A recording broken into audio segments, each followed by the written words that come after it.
everyone, welcome to the video. My name's Emily and this is my mom Nancy. Hi. And we decided we wanted to, well, it was Mom's idea. We decided we wanted to start like a podcast video sort of thing, talking about my weight loss journey. Mom's weight loss journey. And it's been a long one. We haven't quite figured out an intro, so this is us just figuring that out. This is our intro. This is our intro. So, okay. Where would you like to start? Well, I was born. I was born in a small town. Actually, I would like to start at that point because it's relevant. When I was born 68 years ago, I weighed almost 11 pounds. When my mother gave birth to me. Poor woman. And I was overweight as a child, always, until I hit puberty and lost the baby fat. And I stayed at an average, what is normal weight in the 60s for until I was 18. Yeah. At that point, I left home. Right. I moved far away from home. Started living with my husband. Didn't know anything about being on my own. Well, because Granny, all she did when she cooked, even up till she died, was grease, fat. Well, okay, yeah, that's another thing. Fried. I came from Florida, or I grew up in Florida, and came from, not from, I came from a country family. Yeah. And we ate fried chicken, white rice with homemade chicken gravy. Yeah. And it's literally made with grease, flour, and water. Yeah. And I ate that way my whole life. I mean, when I was growing up. Yeah. So, everyone in my family, including extended family, almost everyone was overweight. Yeah. And it was just, that's the way we were, that's the way we lived, So that's basically the background. Yeah. When I started living on my own, or living with my husband, I didn't know anything about cooking. I didn't know anything about nutrition. I was under a lot of stress. We were going to university. Well, and taking care of someone who my husband was disabled. Yeah, so that doesn't help. So I was under a lot of stress, and I'm not saying that that's the reason I kept gaining weight. It's just a factor. Yeah. So, fast forward to getting pregnant with you. It was later in life. I was 35. Of course, that's not later in life nowadays, but then it was. Nowadays, it's still even considered a geriatric pregnancy at 35. Okay. So, yeah, and that was, for me, the actual pregnancy. I loved being pregnant. It was a disaster for my weight. I literally gained like 65 pounds when I was pregnant. And kept it on after. Yeah. And slowly added to it. Over time. So that by the time, I started toying with the idea of weight loss surgery. Probably when you were 5 or 6 years old. Oh, really? Yeah. That far back? Yeah. Okay. Because I was already 300 pounds. Yeah, I just don't remember you vocalizing anything about it until I was a teenager. Yeah, so. I didn't. And I always, back then it was a matter of couldn't afford it because insurance didn't pay for it. No, and it depends on where you live now. Like, you were talking to your sister, Betty Ann, the other day, or a couple months ago, and her insurance sum in Florida won't cover it. Yeah. we're fortunate that we live in Massachusetts, and we have great, because of my age and because of my income, I have great free health care, completely free health care. It's amazing. Anyway, sidetrack. Anyway, I had toyed around with the idea of weight loss surgery, and it was, it's daunting. It's a huge step, and I was afraid of it, and afraid of what the realities of that would be for me in terms of, because you think, well, you can't eat normally anymore, and social situations are like centered around eating, and I was afraid. Yeah, understandably. And I went into it and backed out of it, and went into it and backed out of it, until I had reached about 360 pounds. And I saw a picture of myself one day, and I was just like, okay, it doesn't matter anymore. I have to do this. It doesn't even matter if I die. Yeah. Because I didn't have a good life. Yeah, because there was a picture of you sitting next to my boyfriend. Yeah. He doesn't want to be involved in this, so I'm not going to say his name.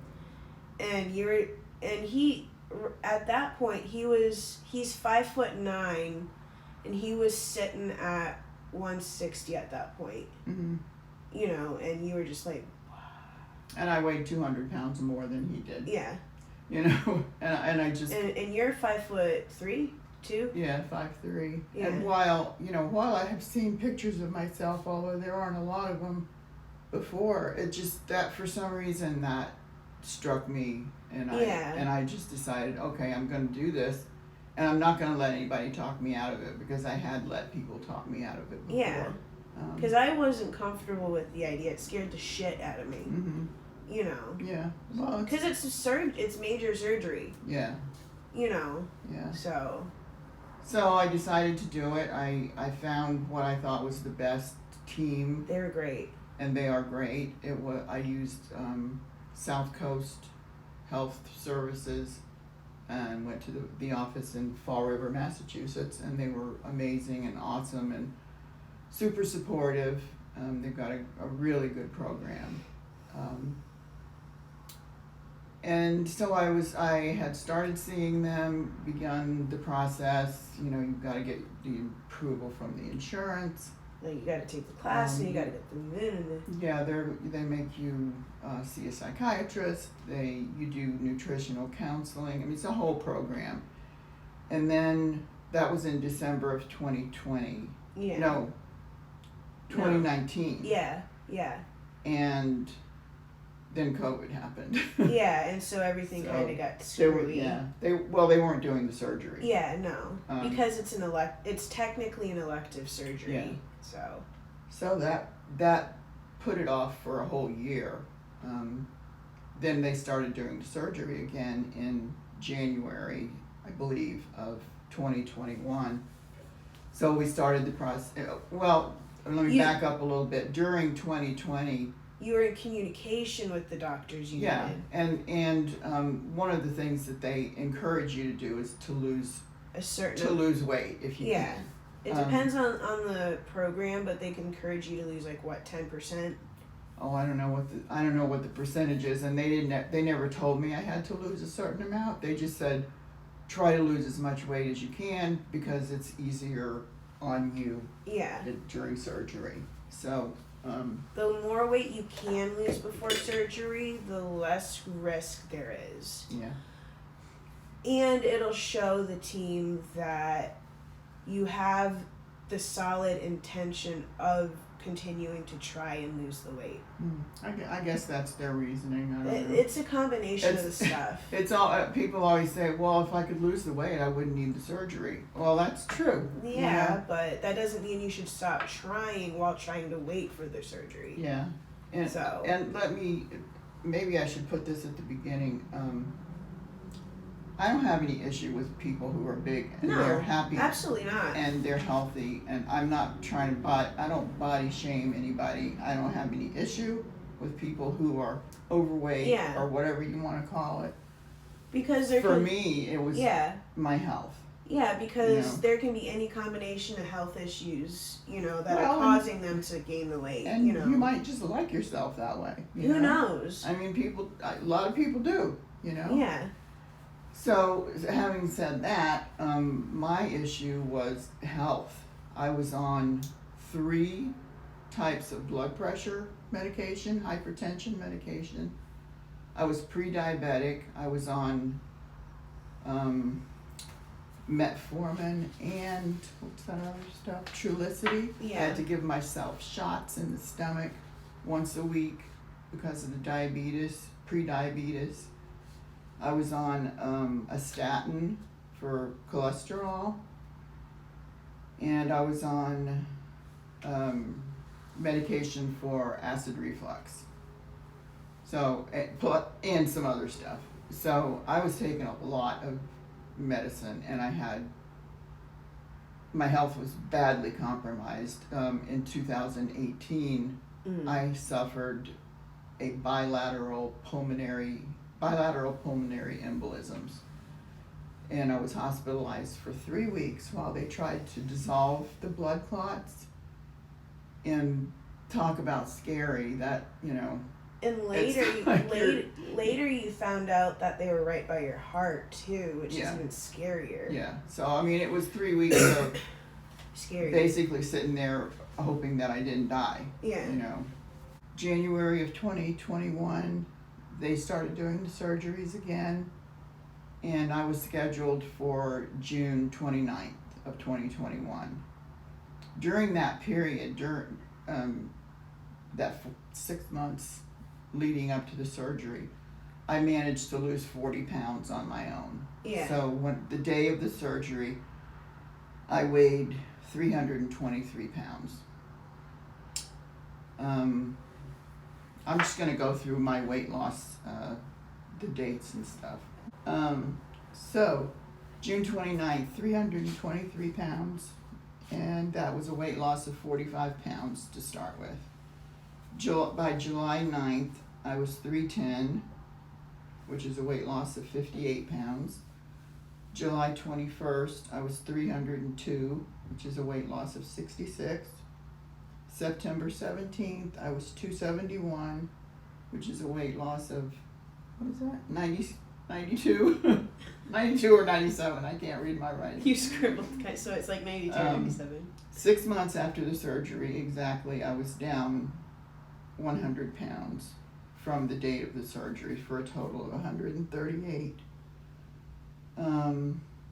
A year after the surgery, I had lost 181 pounds, and as of last month, I was 163 pounds for a total loss of 205 pounds.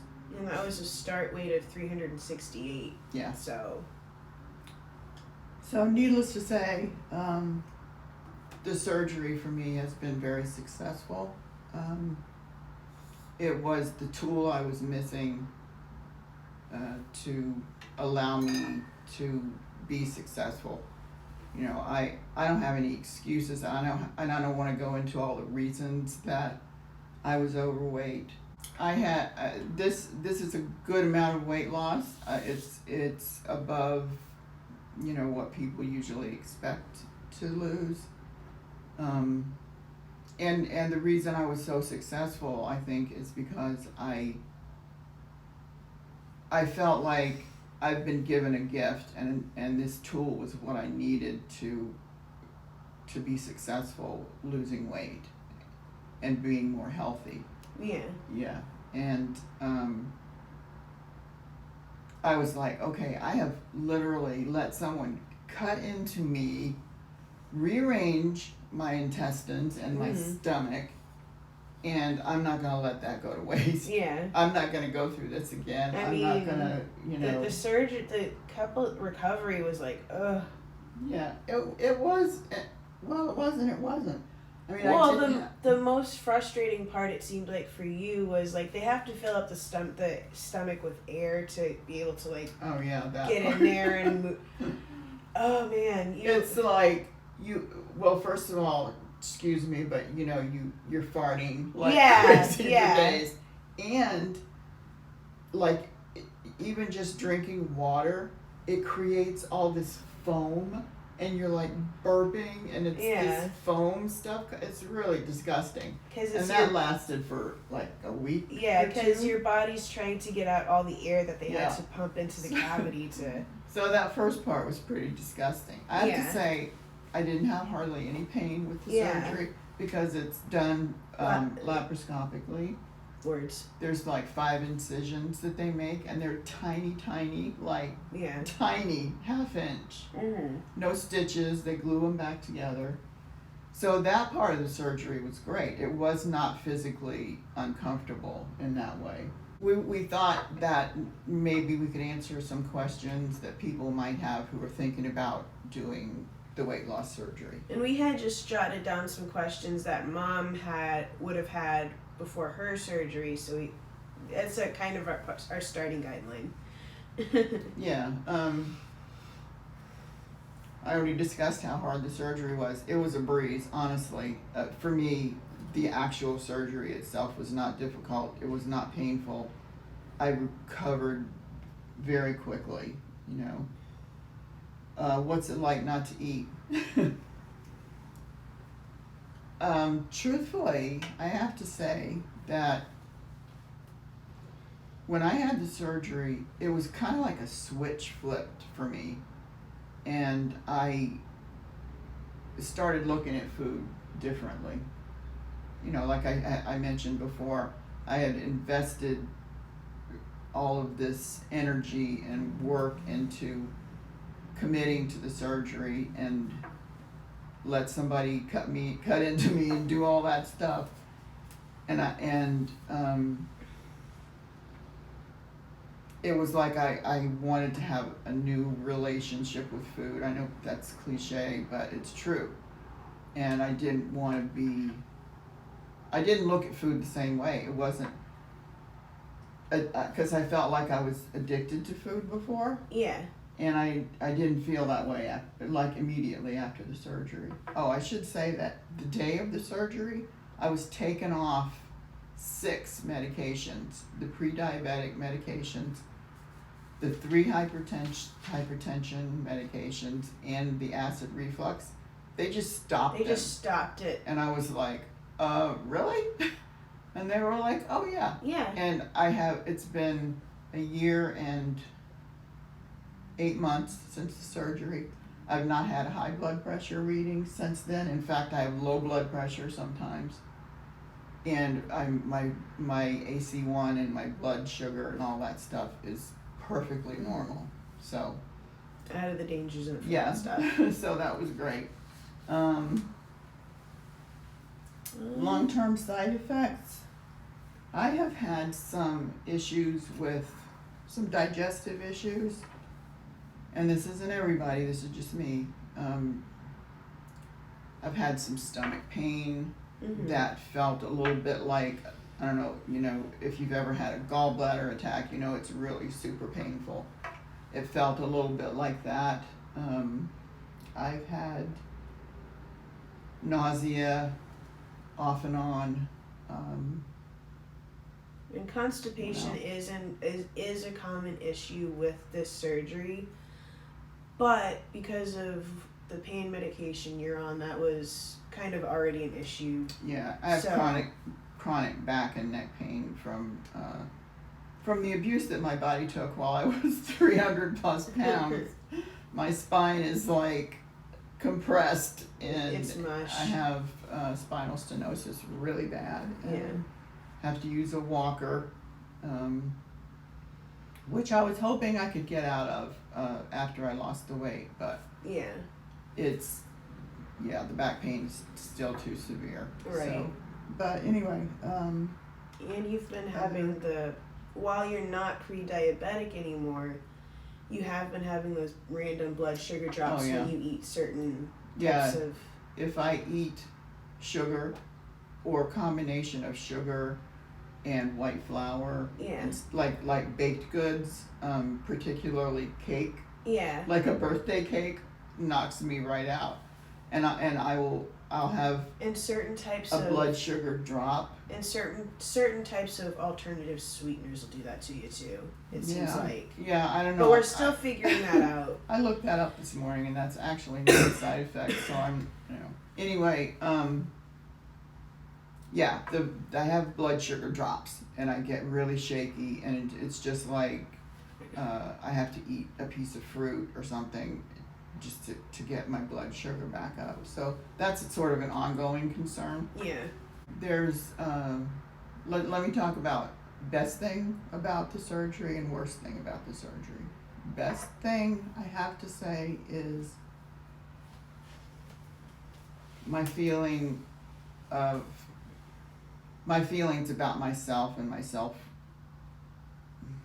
self-confidence. And your self-worth. I hesitate to use self-worth. It's more like my faith in myself and my ability to have control over my life. Yeah. I feel I have that back. Right. There were so many years that I felt I'll just sink back into the background. Nobody's gonna notice me. I've got all of this weight, sort of cushioning me from everybody and everything, And I really lost all my self-confidence and feelings of control over my life. And I have that back to a great extent, and I feel really positive about myself, and I feel my self-worth is for me is more, and not because I'm not big anymore, but because I have more confidence in myself. Well, and you've been able to do things that you weren't able to do before, like kayaking this past summer. Yeah. Although it did take 3 people to get me in and out of the kayak because of my back. But still. I literally got into a kayak for the first time in my life and paddled around the pond. And that was like, that feeling of freedom was amazing. And that was about a year after your surgery. Yeah. A year and a month after your surgery. Yeah. So that was great. So yes, little things like that. Yeah. Even if you do need help getting in and out, you were able to do it. Right. And being able to fit in an airplane seat. Yeah. Being able to fit in a theater seat. Yeah. Being able to buy clothes at Savers. Right? This is something that people need to think about. If you're a big person and you have clothes that you don't want anymore, donate them, because the thrift stores they never have clothing for big people. And if you're a skinny ass person who likes to thrift and redo clothes, don't take the fat people clothes and redo them, because we need them. Yeah. That's just a little side, but just being able to buy clothes is fun. For years I lived in Walmart t-shirts and stretch pans, and that's literally all I owned. Not that we still don't get that stuff, but you can wear more now. Yeah. Yeah. So those are some of the, and the other best part is that my health is so much better. Yeah. It's truly a blessing. I feel like I went from feeling that I had maybe a few years to live to looking forward to, hey, maybe I got another 20 years, 30 years, Yeah. And that's huge. It is. That's huge. Definitely awesome. Worst part about the surgery, the skin. Oh yeah, the skin. The extra skin.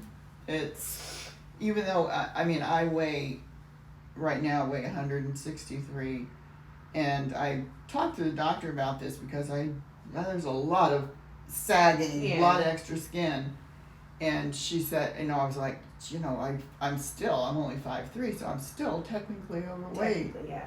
And she was like, you have at least 20 pounds of skin there that, could be removed, if I could afford it. Well, that's a whole nother conversation, is getting the insurance to cover it. So that's one of the worst things. It's not that it's a real problem. It doesn't look good, Mm-mm. and it's uncomfortable, and you have, Yeah. there's certain things you have to deal with, staying clean and all that stuff Right. is more of a challenge when you have skin folds. Well, socially, how do you feel like not being able to eat as much as the quote average person? Like It's socially speaking. it doesn't bother me a bit. I went out to lunch yesterday with a friend, and we went to the Brick Pizzeria, and I ordered, how their pizzas are like.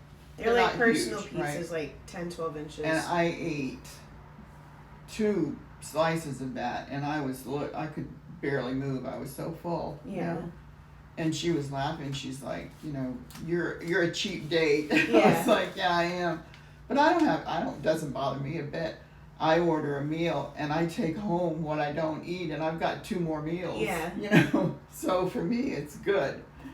And I understand for a lot of people that being able to like keep up with how much everybody else eats. You don't have to keep up with how much everybody else eats.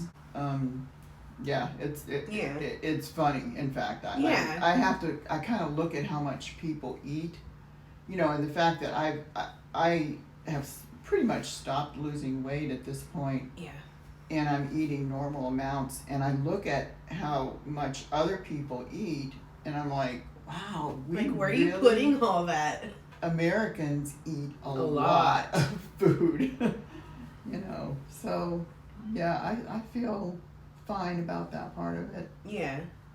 I feel much more comfortable going out in public. There was a lot of times that when I was bigger, I would opt to stay home, just because I knew I would be. When you're over 300 pounds, and you go to someone's home and they have like these ordinary kitchen chairs, you literally hesitate to sit in them because it's like, am I going to break it? Am I going to break that chair?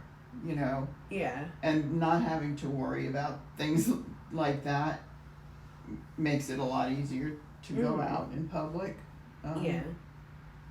Like I said, sitting in theater seats or sitting on an airplane seat is, I'll never forget. Oh man. When we were super fortunate and were able to go to Scotland back in 2014. Yeah.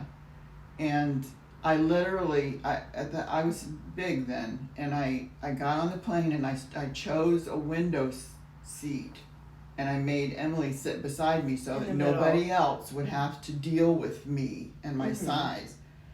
And I literally sat on that plane for 8 hours without getting up and going to the bathroom because it was too difficult. I couldn't get out of the seat without everybody getting up. And there was no way you could have fit in the lavatory. Well, and getting down the aisle of the airplane was hard.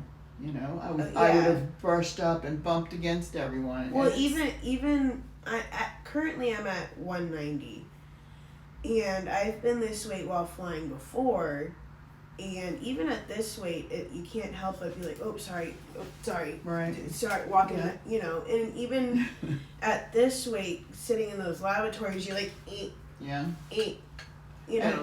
while maybe that shouldn't have been a concern for me, and that was all on me and my own self-consciousness and stuff, that was the reality for me.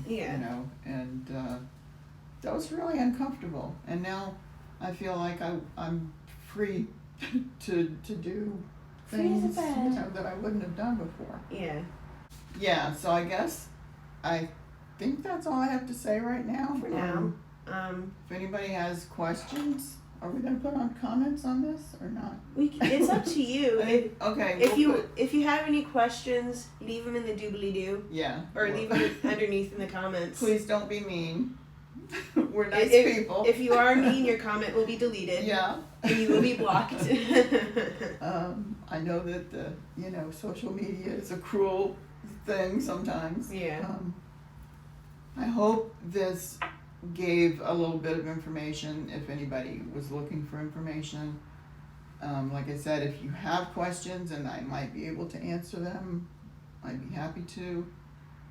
or share more of my experiences or my life story or whatever. It's been an interesting one. It's been an interesting, yeah.